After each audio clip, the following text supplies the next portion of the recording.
ঔষধি কাজে লাগে এমন কিছু গাছের নাম জানুন। নিম গাছ, তুলসী গাছ,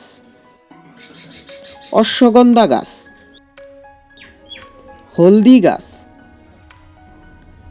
আদা গাছ, রসুন গাছ, লবঙ্গ গাছ, দারুচিনি গাছ, অ্যালোভেরা গাছ, বাসক গাছ, কালমেঘ গাছ, সজিনা গাছ, বহেরা গাছ,